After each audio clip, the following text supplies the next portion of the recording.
เที่ยวการงานพวกนี้เที่ยวการงานอยู่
คุณบุตรนี่ตั้งได้หรอ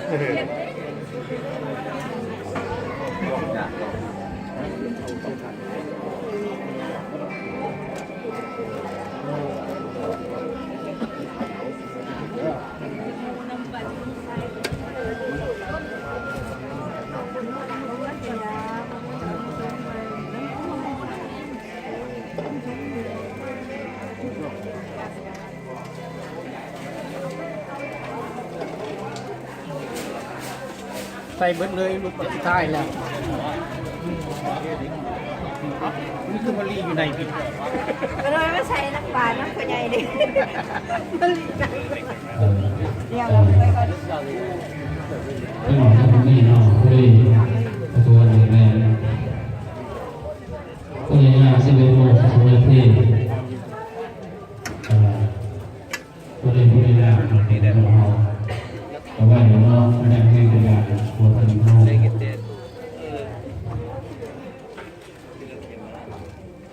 อากาศในเรื่องของการต้องการของการทำนอกของเป็นต่อไปต่อไปตรงนั้นจังแต่ที่ว่าเราเป็นห้องในเรื่องห้องวิธีนี้ค่ะต้นคำสาวกับตัวทำเป็นสิ่งไปนอกจะเป็นตัวตัวนี้ทั้งทางนอกเอาไว้เพื่อเขาโดยธรรมชาติเด้อเราจะเดินทางเราจะโยมการอาหารจังคำว่าทั้งทางไหนจะได้นอกก็คือว่าบุญมหากฐินจะเป็นบุญที่ใช้เวลาแล้วยังนอกจะเป็นบุญมากที่นอกเป็นคนมีการที่จะมาทำในเวลาขอในประชาชนเรื่องครอบครัวก็เราท่านคนเดิมไปครับครับเป็นตลอดไป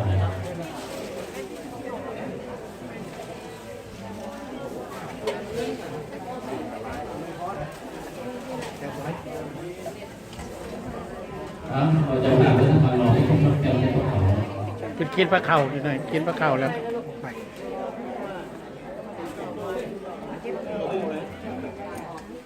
ติดกับมาแล้วเหรอมา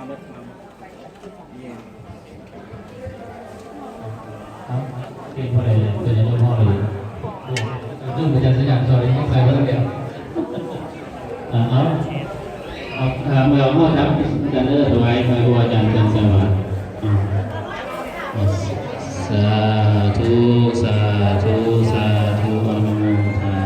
มิ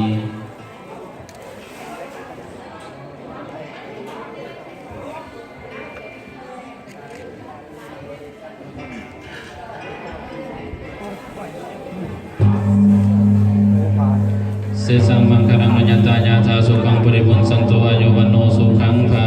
รังสาธุส่วนวันใหม่ก็เอาแบ่งวัดก็แบ่งเป็นวัดเด้อจากกับแบ่งให้องค์ต้นญาติโยมจะฝากจุดสตาร์ทั้งหลายแบ่งกันเด้อแต่แบ่งใส่บาสเกตไว้วัดเพราะอันแต่ท่านนิมนต์ทั้งข้างนอกด้วยกันเด้อปุ๊บเลยพอเข้าจะนำพอดไว้ทั้งไปข้างนอกเขต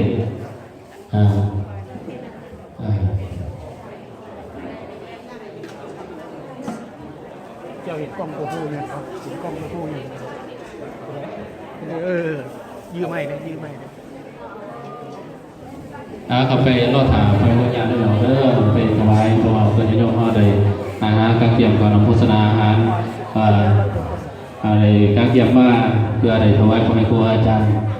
แต่ถือว่าเป็นบุญได้สายยาวเป็นญาติโยมพ่อเจ้าภาพปินหน้ามาเนี่ยนี่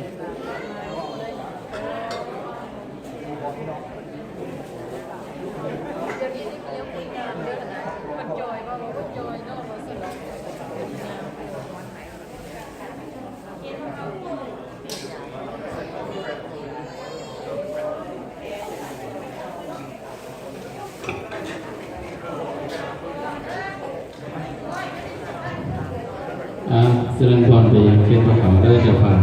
เขียนถ่ายเด้อขอเข้าผู้ใดโอโลมทำหมอทำมาหรือว่าเราภาษาเป็นอย่างขอยังเสริมเจริญพรมาบอกสักไม่โอโลมกันเด้อผู้ใดคอยบอกว่าให้เนาะตั้งว่าให้ร้องเพลงเด้อ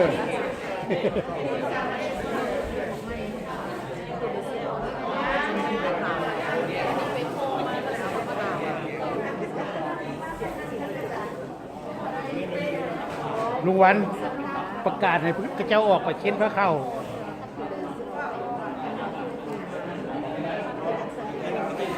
เอาจับไม้แล้วเว้านะ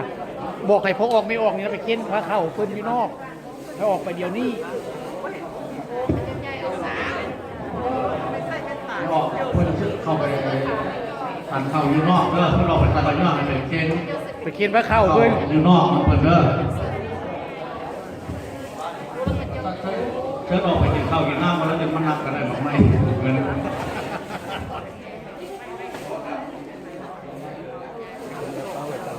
หนักเลงสิเนาะ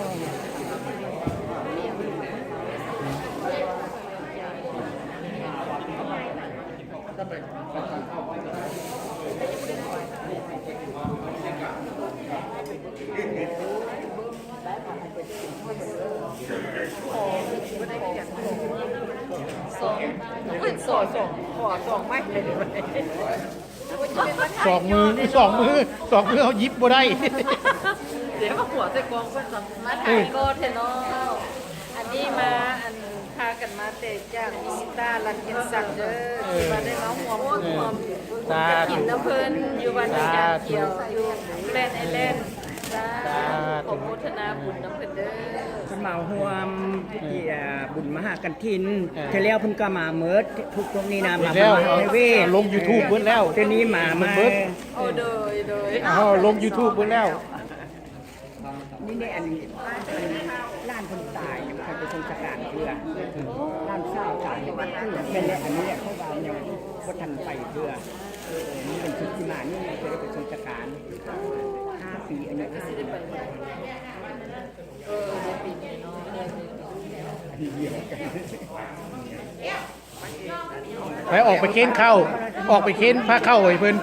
เดี๋ยวเราก็กินแล้วดิ เป็นเค้นแล้วบ่ พวกเอาไปก่อนกินก่อนได้ไปกินข้าวยันเมื่อยพากันกินข้าว เป็นยังดอกน้ำผมรถกระบอกและดอก คุณเด้เพิ่นจับอยู่เด้ปลาเดืองจับอยู่เด้ พวกเราเป็นเด็กคนนี้จะใจอยู่ไปกินข้าว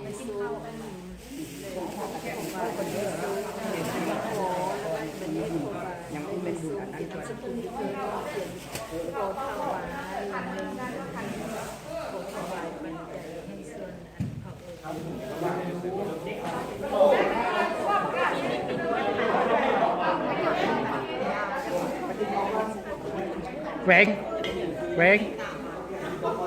แหวงตอนใดเฮาเอาเค้นเพิ่นนั่นน่ะผ่าไก่เนี่ยว่า มันยำนี้ ที่ได้บอกลูกดองเทื่อเขาอยากเมื่อเฮ็ดเวียกก่อนเฮานะ เดี๋ยวกินข้าวแล้ว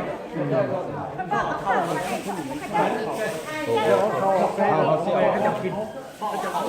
แม่อันนี้ แยกเข้ารอด ยังคนแห่กล่องกันอยู่ก่อนไก่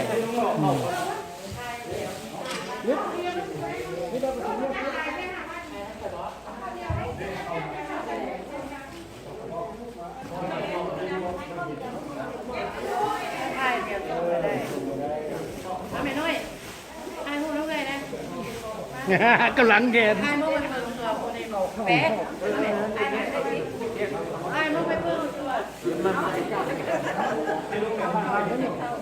ไปแล้วมือแหละมือแหละผู้ใดเบิ่งกล้องนั่นพุ่นกล้องนี้มัน เห็นรูปเลยไม่ใช่กับไอ้ใต้นะใต้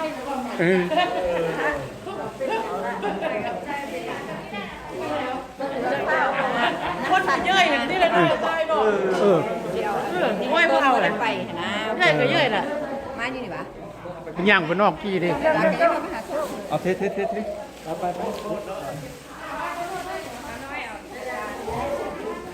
บร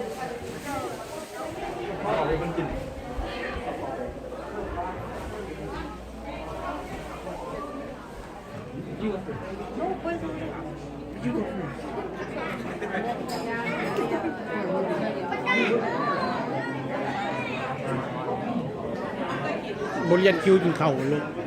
แค่นั้น ฮะไปถ่าได้ไหมไปถ่าใจเด็กเรียนคิวเรียนลูกเด็กเข่าไล่เลยเร็ว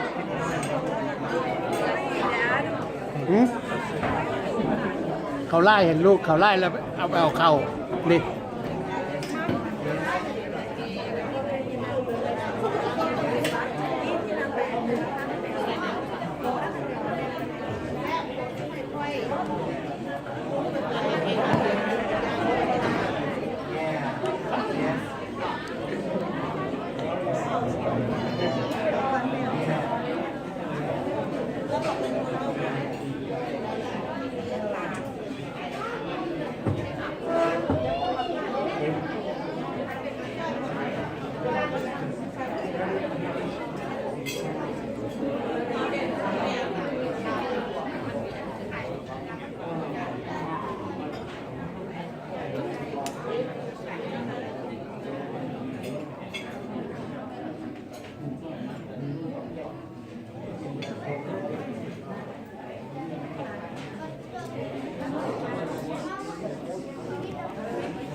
อืม